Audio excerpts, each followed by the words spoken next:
Isso aqui vai nos falar sobre Mensageiros divinos. mensageiros divinos. A Eunice veio nos fazer uma visita. Espero que não seja a primeira, que sejam muitas, e que ela saiba que essa casa é sua. Muito bem-vindo, Obrigada. tá? Seja muito bem-vindo. Fique à vontade. Pode começar. Pode? Sem microfone mesmo. Sem microfone? Pois é. Ela fala baixo, ó. Não, mas eu posso. Pode? Se alguém não estiver escutando, é só fazer um sinal. Tem que ver esse microfone. Então, boa tarde a todos. Estou muito feliz de estar E aqui. se você não estiver escutando, você faz bem. Estou Ana muito também. feliz de estar aqui. Eu vou tentar usar minha voz mais alta. Tenho até que horas ali naquele relógio? Não, quatro, até 15 para as 4 tá bom. 15 para ir Para as 5 Tá. Tá certo. Então, a mensagem que eu quero trazer aqui hoje para vocês sobre os mensageiros divinos é uma parte da doutrina espírita, da doutrina do nosso Mestre Jesus, que muito consola o meu coração. Essa parte do Evangelho, da doutrina, me traz muito consolo, eu tenho cara, essa parte me é muito cara. Então, quem são esses mensageiros divinos? Eles são mensageiro, é quem traz uma mensagem, e divino traz uma mensagem de Deus, uma mensagem divina. Quem são esses mensageiros? São aqueles espíritos que já entenderam o seu propósito, que já alinharam o seu querer com o querer de Deus, já estão ali sintonizados com o Pai, com o Criador, e eles trabalham junto com Deus. No Livro dos Espíritos, ali, entre as questões 100 a 113, não são questões, na verdade, são itens no Livro dos Espíritos. A espiritualidade vem nos dizer que existe uma escala espírita.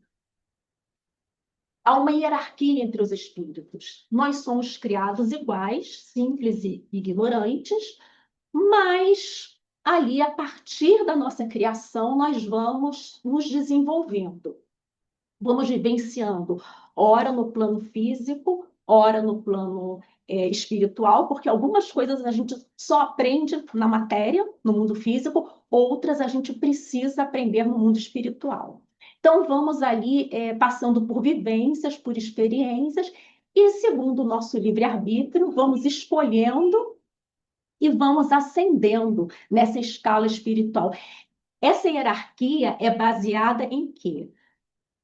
Na evolução intelectual e moral. Quanto maior a evolução, mais o espírito avança nessa hierarquia.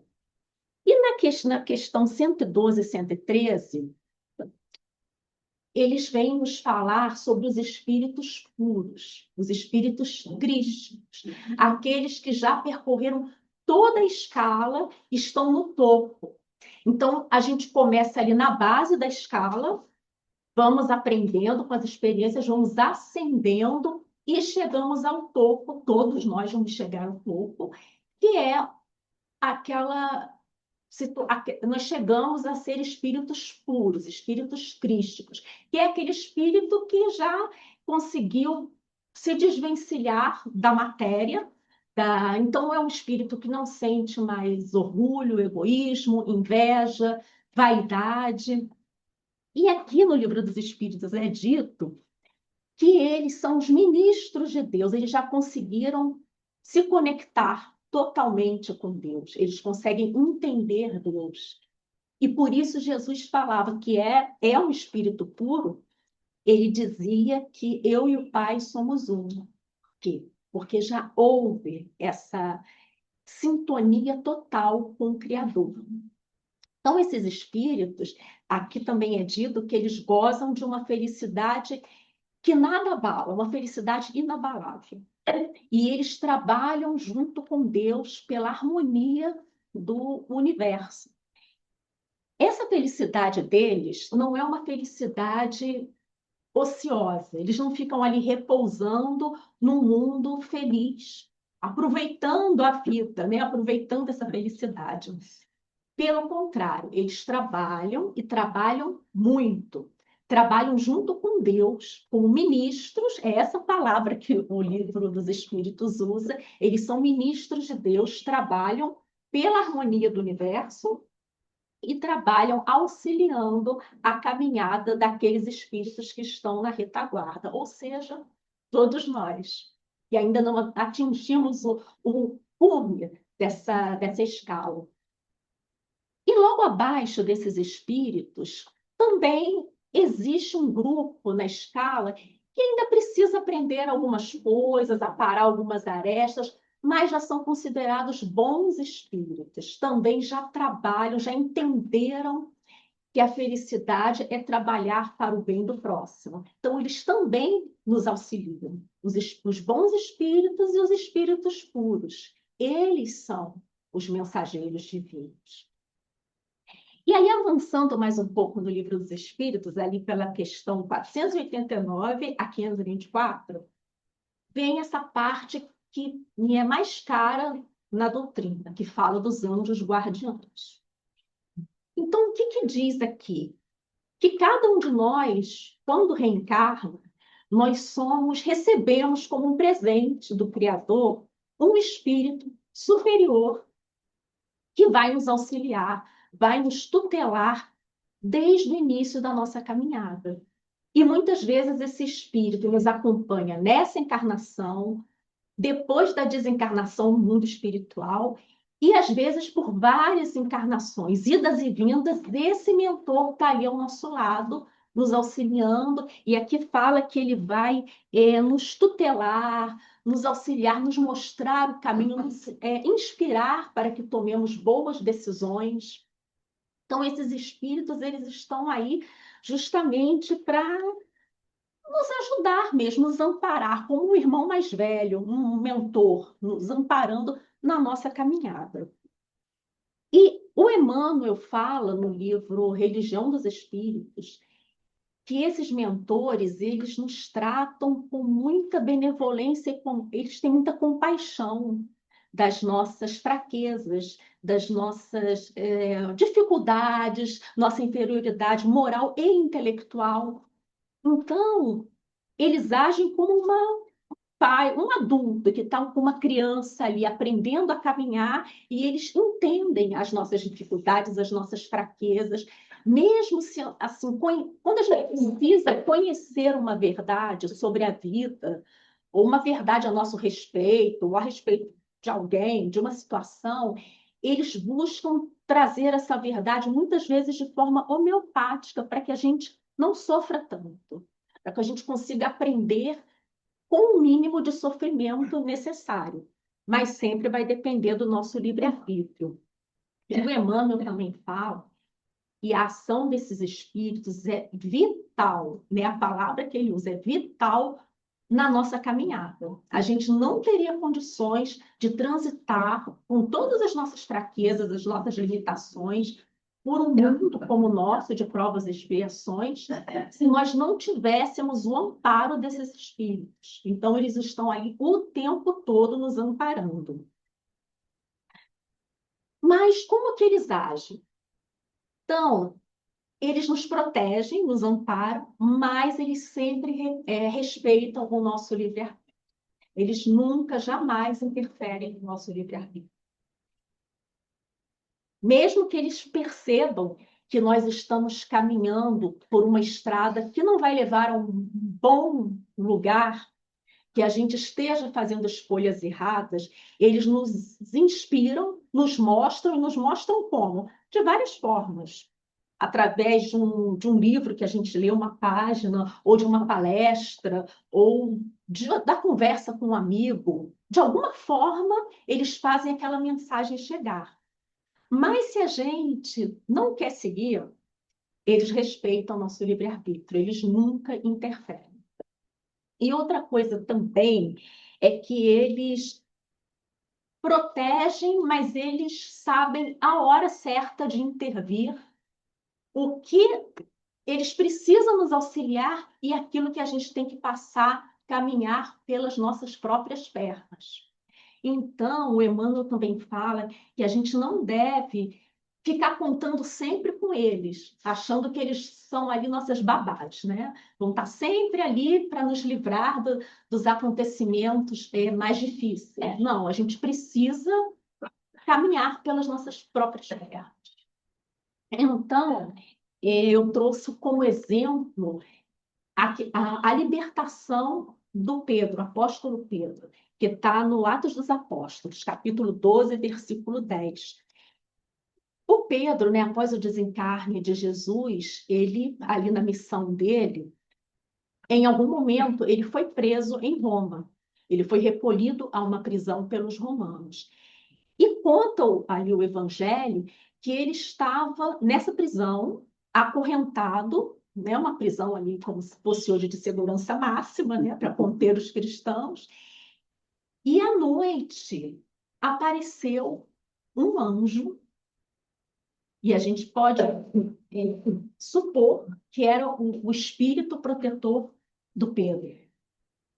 E esse anjo se materializou, né? O Pedro conseguiu enxergar esse anjo, e ele quebrou, partiu as correntes que prendiam o apóstolo. Porque a gente sabe também, pela doutrina, que esses espíritos muito evoluídos, eles conseguem manipular a matéria. Para eles isso não é problema. Então, quando necessário, eles manipulam a matéria. E esse anjo, ele quebrou as correntes e foi com Pedro, atravessou as portas ali, aquelas portas de ferro da prisão. Essas portas foram abertas, os guardas não enxergaram nada, ele saiu com Pedro, caminhou um pedaço da rua com Pedro e depois se afastou. Daqui para frente é com você.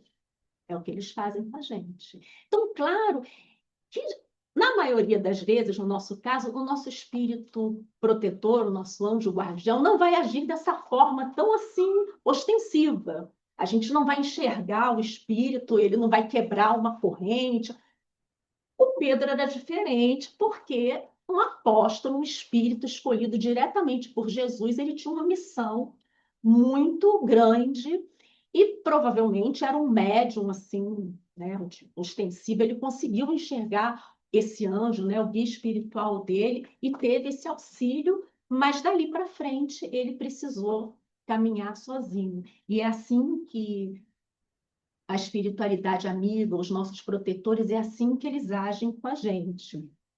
Para que a gente aprenda a caminhar pelas nossas próprias pernas e se coloque como aprendizes da vida, entendendo que cada situação que a gente passa, boa e ruim, difícil ou mais tranquila, tudo é para o nosso aprendizado. Então, aqui, o Emmanuel fala também que é muito fácil a gente perceber quando um conselho, quando uma orientação vem do nosso guia espiritual, porque ele sempre vai nos orientar a fazer algo que esteja de acordo com as leis de Deus.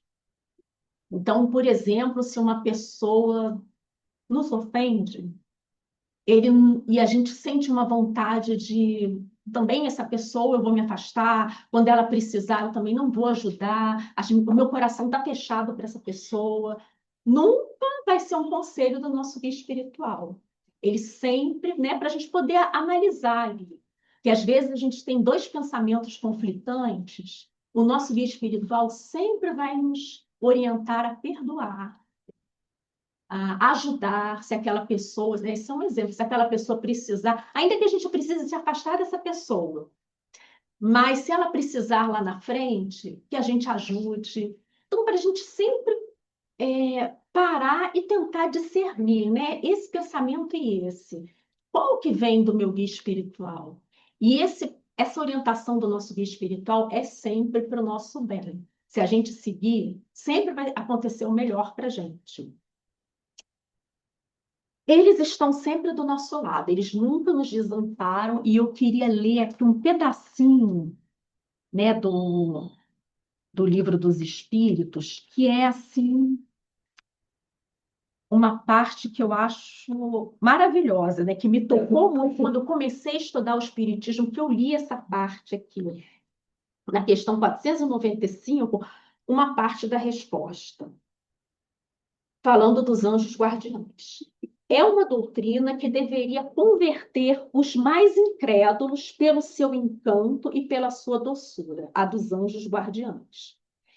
Pensar que se tem sempre perto de si seres que vos são superiores, que estão sempre aí para vos aconselhar, vos sustentar, ou aconselhar, sustentar, vos ajudar a escalar a áspera montanha do bem. E são os amigos mais seguros e mais devotados do que as mais íntimas ligações que se possa contrair sobre a terra. Não é uma ideia bem consoladora a gente saber que tem esse amigo? Olha só, ele é uma ligação tão íntima, mais íntima do que aquele melhor amigo que a gente tem encarnado aqui. Aquele que a gente sabe, nossa, eu posso contar sempre com ele. O nosso guia espiritual, essa ligação ainda é mais íntima, ele ainda se preocupa mais com a gente. Aí, continuando. Esses seres estão aí por ordem de Deus. Ele os colocou junto de vós e aí estão por seu amor, cumprindo uma bela, mas penosa missão. Aí ele continua aqui explicando por que a missão deles é muitas vezes penosa. Sim, onde estejais, ele estará convosco.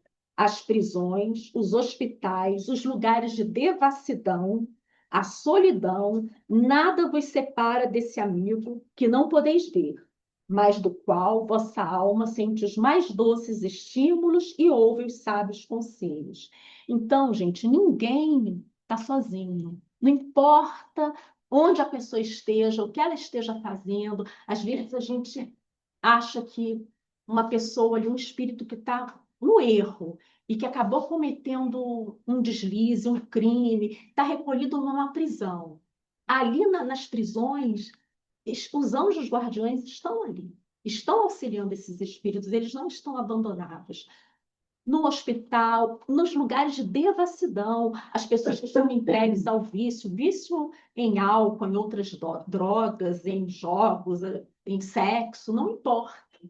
Não importa onde a pessoa esteja, em que estado ela esteja, porque aquele espírito, ele não é assim, ele está assim. E os nossos guias espirituais, eles entendem isso e nunca nos abandonam, estão sempre ali, prontos para nos auxiliar. Mas também,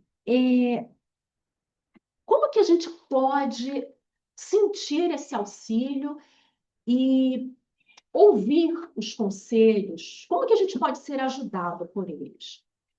A gente precisa abrir uma sintonia para que eles possam nos ajudar. Então, eu trouxe dois exemplos aqui. Um é do André Luiz no livro Nosso Lar, né, que todo mundo aqui deve conhecer. O André Luiz, ele está ali, quando ele desencarna, ele fica no umbral e fica ali num desespero. O livro conta que ele passa 8 anos no umbral, num estado de muito sofrimento, muito desespero. E ele não consegue enxergar ali a saída para aquela situação. Ele está desesperado, está vagando ali desesperado. Chega um momento que ele já sofreu tanto, que ele cansa de sofrer. E aí é a grande virada, é a hora que ele respira, ele não aguenta mais sofrer e ele pede ajuda. Quando ele pede ajuda, na mesma hora, ele enxerga o Clarencio, que é o Clarencio, se não me engano, que é o protetor dele ali no nosso lar, né? Durante toda a saga dele no mundo espiritual, ele tem ali vários mentores, mas ali no nosso lar, o Clarencio que vai auxiliá-lo. E o Clarencio fala que estava ali sintonizado com ele o tempo todo, querendo ajudar, mas ele não abria brecha para essa ajuda. Então, nesse livro aqui, ó, que é maravilhoso, aconselho a todos, quem puder, né? Caminha que a vida te importa. É da psicóloga espírita Ana Teresa Camasmi, não sei se alguém aqui conhece. Ela é maravilhosa e aqui nesse livro ela junta os conhecimentos dela em psicologia e na doutrina espírita E também na questão dela do luto, o filho dela, muito jovem, desencarnou, então ela traz muita sabedoria nesse livro. E ela diz que quando a gente está sofrendo muito, a gente se identifica com a dor, com o sofrimento. Então a gente acha que eu acho que eu sou aquele sofrimento. Aí a pessoa fala, eu sou deprimida, eu sou enlutada. Ela se identifica com a dor. Isso gera um desespero que não deixa brecha para que os nossos guias espirituais atuem. Então, ela aconselha aqui que é preciso que a gente desgrude, que a gente se afaste, se desidentifique desse sofrimento, que a gente respire fundo, se afaste um pouco. E é nessa lacuna que os espíritos protetores conseguem agir. E é o que aconteceu com o André Luiz. Na hora que ele parou um pouco, respirou e pediu auxílio, foi ali que o Clarencio conseguiu ajudar. Então ela fala isso, né? O desespero, quando a gente gruda na dor, a gente não consegue. Os nossos guias estão ali para nos ajudar, mas a gente não consegue receber esse auxílio. Aí eu trago um outro exemplo, que não é de um livro espírita, é de uma biografia que eu li de uma filósofa chamada Hannah Arendt. Também não sei se alguém aqui conhece a Hannah Arendt, é uma mulher, né, já desencarnada, que eu sempre admirei muito, e eu li essa biografia dela. Ela é uma filósofa, era uma filósofa judia, e quando ali começou, né, a ascensão do nazismo, ela morava justamente ali naquela região. Não lembro se na Alemanha ou na Áustria, mas ela morava ali.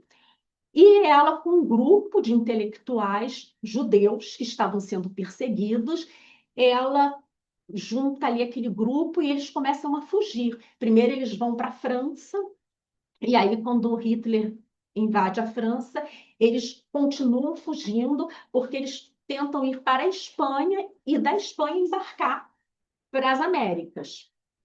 Então, nesse grupo, tem um outro filósofo chamado Walter Benjamin. Também não sei se alguém aqui já ouviu falar. O Walter Benjamin era amigo da Hannah Arendt e ela fala, né, nas cartas, na biografia dela, que ele era um bom amigo, ele era muito melancólico.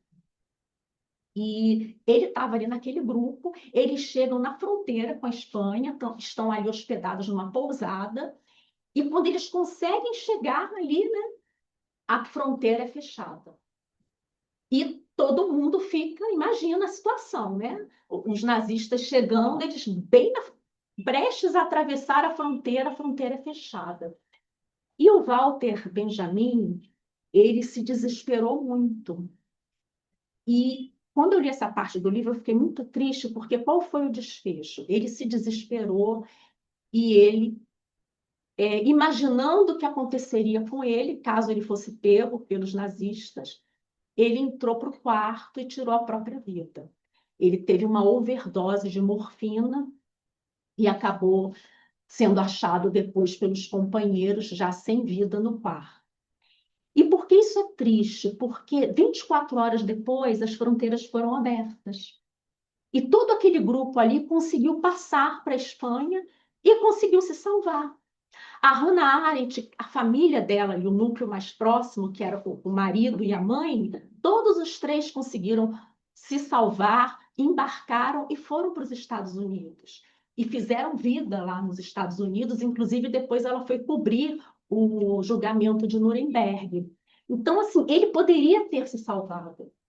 E eu fiquei pensando, nossa, o guia espiritual dele devia estar tentando ali calma, espera um pouco, sabe? Isso vai passar. Mas ele estava tão desesperado que foi o que a Ana Teresa falou. Ele estava grudado no sofrimento, no desespero, ele não conseguiu abrir brecha para ser ajudado. E no livro Memórias de um Suicida, tem uma parte que um dos mentores lá da colônia, do Hospital Colônia de Maria de Nazaré, que recolhe, auxilia os suicidas no mundo espiritual, ele fala o seguinte: às vezes, a solução daquele problema, a ajuda está muito próxima. E a pessoa não tem paciência de esperar. Ela não consegue confiar, ela não consegue aguardar. E está tão próximo. E a pessoa tira a própria vida no desespero. Aí eu lembrei do Walter Benjamin quando eu li essa parte, né? E ajuda, isso é um mentor lá do mundo espiritual, que é o que recolhe, né, os suicidas. A ajuda está muito próxima. Se a pessoa quisesse, esperasse um pouquinho, se ela confiasse um pouquinho, ela teria recebido ajuda, aquela situação teria se resolvido. Então, essa é a importância, mas como que a gente se descola, né, do sofrimento? Cada um tem o seu caminho, mas o que que a gente pode trazer do espiritismo, da psicologia? A gente pode buscar uma prece, né, a prece, mas às vezes eu entendo que a pessoa está tão desequilibrada que ela não consegue articular uma prece. Então, uma página da doutrina, uma página consoladora, um atendimento fraterno, tantos centros espíritas, um atendimento fraterno, ou o CVV, né, que é o Centro de Valorização da Vida, conversar com um amigo, quem faz terapia, liga para o terapeuta, buscar sair daquela situação, porque no desespero a gente não consegue decidir nada, não consegue ouvir a inspiração dos nossos mentores, dos nossos amigos espirituais.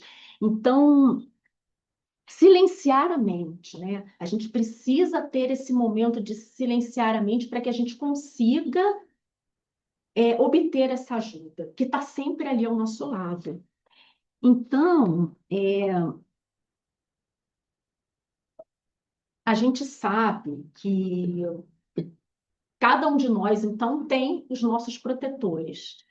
Mas é até 15 para as 4, não é isso? Estou preocupada com tudo que eu estou acostumada a falar uma hora. Não, mas pode deixar, se passar não vai ter problema. Tá, eu queria ler um trechozinho aqui do livro dela, que ela fala dos espíritos, né? E esses amigos espirituais nos estimulam a dar sempre o próximo passo e nunca retiram as dificuldades para que não nos tornemos crianças espirituais. Então, assim, eles vêm nos intuir, mas, assim, eles sabem, como eu já disse antes, a hora de atuar e a hora de deixar pela nossa conta. Aí ela fala que reproduz uma parte do Evangelho, do capítulo 25.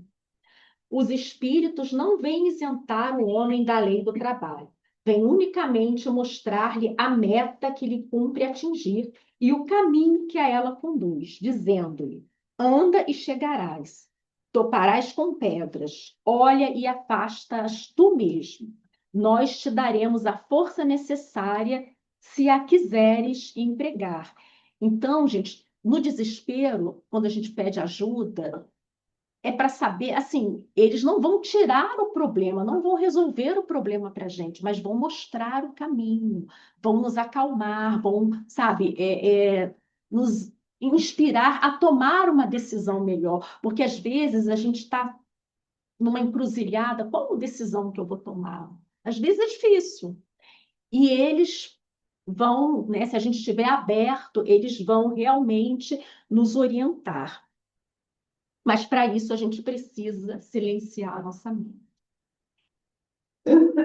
E a gente sabe também pela doutrina que nós temos os nossos protetores, mas os grupos sociais também têm os protetores. Então, por exemplo, essa casa aqui tem os protetores espirituais, os guias espirituais dessa casa.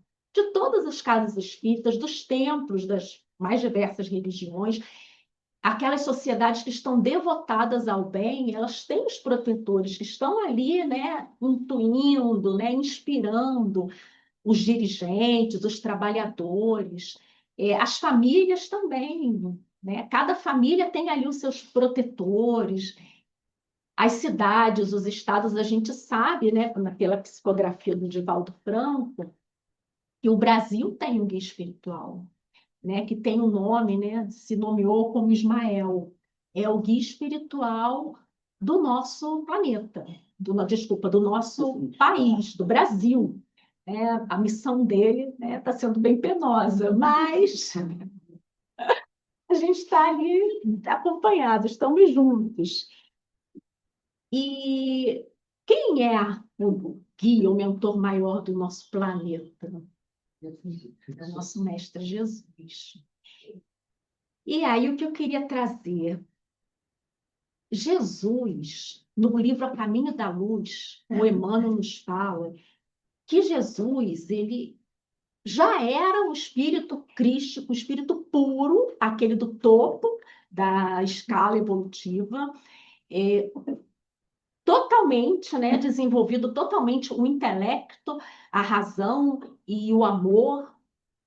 Ele já era esse espírito antes da Terra ser formada.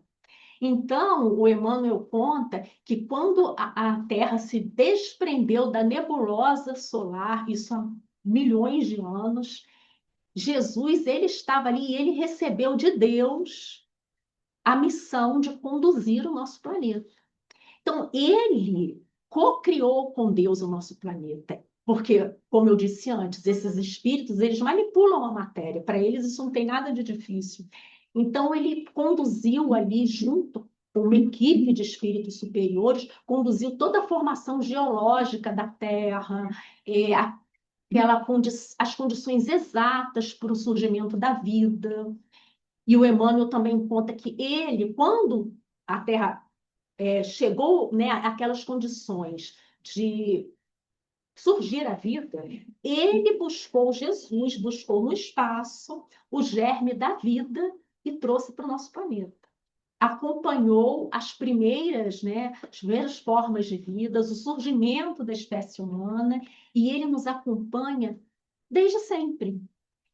Na época certa, em que a humanidade havia adquirido um pouquinho de maturidade espiritual, ele veio pessoalmente, encarnou entre a humanidade, entre os homens, para trazer a sua mensagem. Então, assim, ele está no controle o tempo todo. Porque às vezes a gente acha que as coisas vão acontecendo assim de forma aleatória, né? Mas não é, gente. Jesus, o planeta Terra não é uma barca que está no mar à deriva, né? Uma hora vai a corrente está para cá, ela vai para lá, enfrenta uma tempestade, não. Se o planeta Terra fosse uma barca, Jesus ele está no leme. E quem é esse espírito que está no leme? É um espírito que é puro amor e pura sabedoria. E o que ele disse quando estava encarnado? Das ovelhas que o meu pai me confiou, nenhuma se perderá. Então, isso não traz uma segurança para a gente, porque a gente está passando por um período complicado, de muita turbulência no nosso planeta, no Brasil e no planeta em geral, né? Porque a gente sabe que nós estamos numa transição planetária, do mundo de provas e expiações para o mundo de regeneração. Mas isso não é rápido, é um processo. E o Divaldo uma vez falou numa palestra que quando uma casa que está sendo reformada, para que ela fique bonita, que ela fique boa, precisa daquele quebra-quebra e incomoda os moradores, né? Mas aquilo é para o bem, é para que a casa fique na sua melhor versão. É uma reforma, é o que está acontecendo no nosso planeta. Mas o que eu queria trazer aqui, né, de mensagem final, é que nós que somos cristãos, que seguimos, espíritas cristãos, que seguimos Cristo, a gente precisa cooperar, confiar e cooperar com Ele. Porque o planeta, não vai acontecer uma mágica e o planeta vai se regenerar. Ele vai se regenerar pela nossa regeneração. Nós precisamos fazer essa mudança. Então, a gente precisa tomar muito cuidado para que a gente não seja carregado, atropelado ali pelas essas correntezas de pessimismo, de negativismo. A humanidade não tem mais jeito, o mundo está acabando. tem aí, né? A gente sente no ar essa energia de pessimismo. Eu conheço pessoas que falam que nem querem mais ter filhos, porque eu não vou botar meu filho, criar uma criança nesse mundo. E não é assim, gente. O mundo, a gente tem os nossos problemas, mas está tudo sob controle. Parece que não, mas tem aí um arquiteto, né, que está controlando a obra. Né? Não tá, as coisas não estão sendo, não tem quebra-quebra ali à toa, né? As coisas, Jesus está no meio. Então, que a gente possa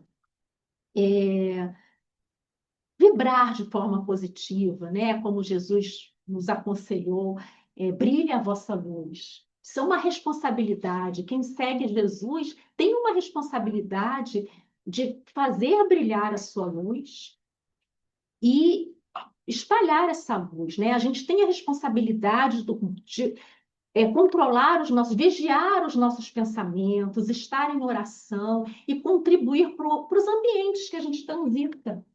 Eu não posso chegar num ambiente de trabalho, na família, um ambiente social e entrar naquela energia, né? Todo mundo reclamando e falando mal do governo, do país, do mundo, da humanidade.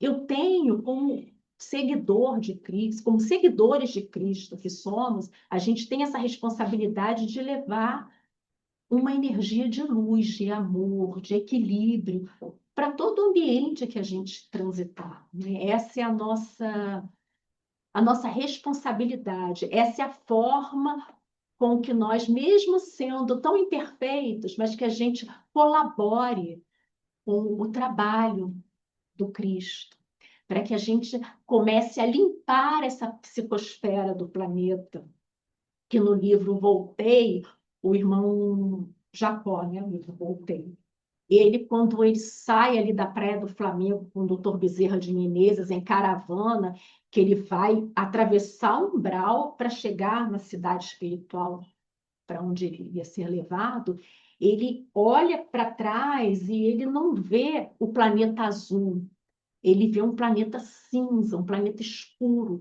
E o doutor Bezerra explica para ele que são as emanações dos nossos pensamentos. Pensamentos dos encarnados e dos desencarnados que estão ligados na crosta. Então, que a gente pense nisso. O nosso pensamento, quando a gente está reclamando, está de pessimismo, sabe? Não está vibrando, está criticando, julgando, nós estamos escurecendo essa camada. Então, que a gente possa contribuir para limpar, né? Limpar essa psicosfera da Terra, porque não combina essa psicosfera com o planeta de regeneração. Então, que a gente consiga contribuir dessa forma com o nosso Mestre Jesus e que essa certeza de que não estamos sozinhos, temos os nossos guias espirituais, temos espíritos amigos e que esse espírito de luz, esse espírito puro, está ali abraçando, tutelando o nosso planeta. Que isso possa trazer paz para o nosso coração e bom ânimo nas nossas vidas. Muito obrigada pela atenção. Muito obrigada. Não, Sim.